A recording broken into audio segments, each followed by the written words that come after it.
Vercel qui met à jour les Vercel Functions ainsi qu'une nouvelle librairie pour gérer les dates en JavaScript. Bienvenue dans les actualités de la semaine du lundi 19 février 2024. C'est parti! Bonjour à tous, c'est Brian de DevTheory, la chaîne pour devenir et rester un bon développeur JavaScript. Aujourd'hui, on va commencer par parler de Ono. Alors, Ono vient de sortir leur version 4.0.0, mais c'est pas vraiment pour cette nouvelle version majeure qu'on va en parler, c'est plus pour parler de Ono justement, car je ne crois pas que je l'ai déjà fait sur cette chaîne. Et en fait, Ono, qu'est-ce que c'est? Un petit bug d'affichage là.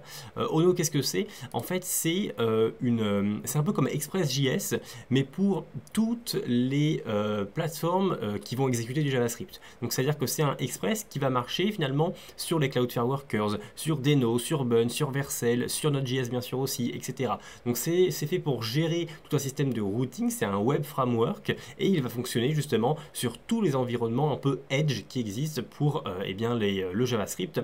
Et donc vous allez avoir un code qui va finalement être très transférable à travers de nombreux projets, à travers de nombreuses technologies, parce que justement vous allez pouvoir un peu le mettre un peu partout. Donc c'est bien de ne pas être un peu vendor lock directement depuis le code en fait. Et c'est ce que Ono permet en étant donc justement exécutable via Node, Bun, Vercel, Node.js, Cloudflare Workers, etc. Et donc ça permet de créer voilà, très simplement un système de routing avec différentes pages, des paramètres, etc. Voilà, dites-vous que c'est un peu comme Express, mais que c'est voilà, cross-platform.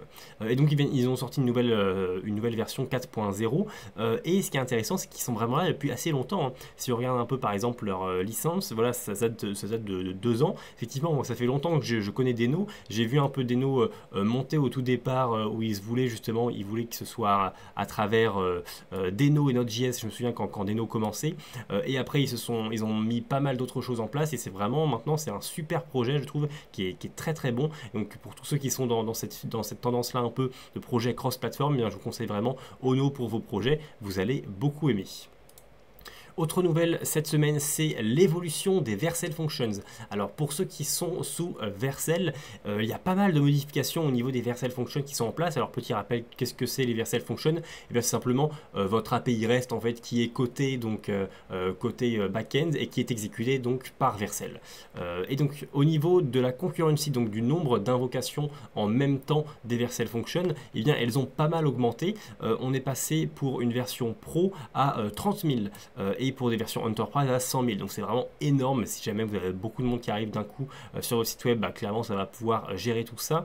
Il y a également une chose qui est intéressante, c'est l'ajout voilà, du streaming. Donc le streaming c'était pas exactement possible à travers les Vercel Functions ou alors c'était compliqué. Et bien maintenant c'est supporté de base. Donc ça veut dire que vous allez pouvoir créer des interfaces qui vont se baser justement sur des réponses qui sont envoyées en streaming. Donc pour rappel, normalement une réponse ça s'envoie directement du serveur au client, mais le streaming en fait c'est le serveur qui va envoyer petit à petit des bouts de la réponse en fait, et donc le client va pouvoir afficher les choses petit à petit. C'est notamment utile de plus en plus par rapport à des applications qui sont liées à l'IA, notamment par exemple OpenAI avec GPT-4 Turbo ou quoi que ce soit. Eh bien on va avoir une réponse, un texte qui va être généré petit à petit, et donc nous derrière on va également pouvoir le renvoyer petit à petit à notre utilisateur via justement ce système de streaming là. Donc c'est intéressant, et tout ce qu'il suffit de faire c'est d'envoyer en fait un objet response qui va contenir un objet readable, et directement il va comprendre que l'objet readable c'est un stream, et donc ça va créer toute la réponse HTTP en streaming derrière. Donc c'est vraiment super simple, en plus c'est vraiment super.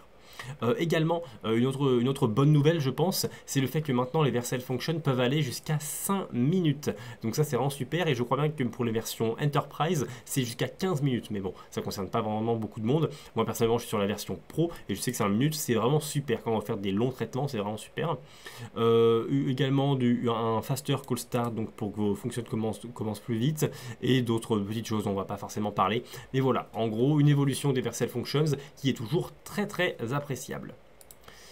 Également cette semaine, il y a eu la sortie de Vue DevTools version 6.6 et donc cette version là, qu'est-ce qu'elle met en place? Elle met en place une nouvelle UI que je trouve assez intéressante, et également le fait que ça y est, tout a été migré vers Vue 3. Avant il y avait toujours des petits bouts qui restaient avec Vue 2, maintenant 100% du code est migré avec Vue 3, et donc ça c'est vraiment super au niveau de l'extension.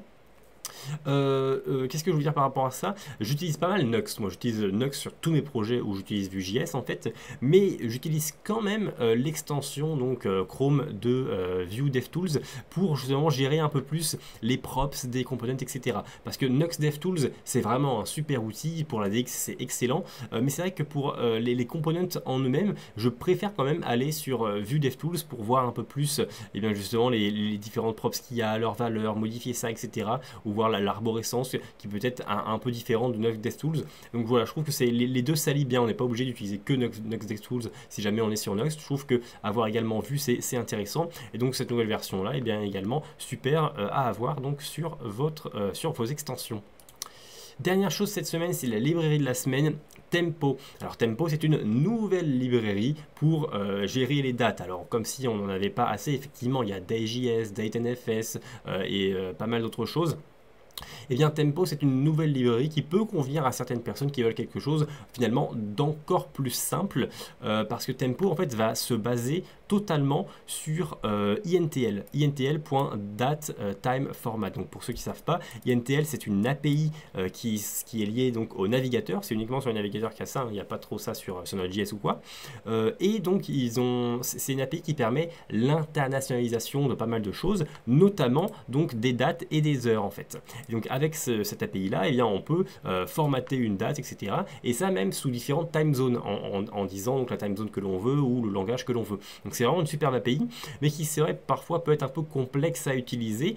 Et ce qui est intéressant donc avec Tempo, c'est qu'ils en font quelque chose de super simple. Donc au niveau de l'utilisation, si on descend un petit peu. Voilà, et juste ici, vous voyez qu'on a une date qui fait donc new date, c'est une date normale en JavaScript, et derrière vous allez pouvoir juste mettre votre objet date et dire quel format vous voulez. Vous voulez un format full, et bien ça vous donnera une date en entier. Et si jamais vous voulez une localité spéciale, comme par exemple ici Italie, IT pour Italie, et bien vous mettez ça en troisième paramètre, et ça y est, vous avez en italien. Donc c'est vraiment super d'avoir ça, c'est super. Et pourquoi c'est bien? Parce que déjà c'est super léger, parce que ça se base sur l'API du navigateur, mais également parce que moi j'utilise pas mal donc justement INTL Datetime Format. Le souci avec ça, c'est qu'il faut d'abord créer un formateur avec les options qu'on lui donne, et ensuite ce formateur là va pouvoir formater une date. Donc il faut d'abord faire cette pré-étape de créer un formateur. Et ce qui est un souci, quand on a pas mal de dates à formater, on peut avoir des soucis de performance parce que vous avez une fonction qui va vous créer votre formateur, mais en fait vous allez recréer votre formateur à chaque fois. Donc moi ce que j'ai, c'est un petit système de cache qui va checker si la config de la data formatée n'est pas déjà présente dans un formateur déjà créé, et donc je vais le réutiliser s'il est déjà créé. Sinon, je crée un nouveau formateur. Mais du coup, il faut créer ce système de cache un peu custom sur chacun de vos sites web. Et je suppose que Tempo en fait a déjà géré ça de base, et donc va permettre de plus simplement utiliser donc INTL Datetime Format. Donc ça peut être intéressant. Je pense que j'utiliserai Tempo un moment juste pour voir comment ça se passe. Également, il faut savoir que c'est créé par l'équipe de FormKit. FormKit qui est une superbe librairie de formulaires dédiée à Vue.js, mais il crée également d'autres librairies cross-framework, dont donc cette nouvelle librairie Tempo. Voilà tout concernant cette semaine. Écoutez, je vous mets le lien de toutes ces petites actualités juste en dessous en description. Quant à nous, eh bien, on se retrouve dès lundi prochain. Je vous souhaite une très bonne semaine et un très bon codage. À très vite.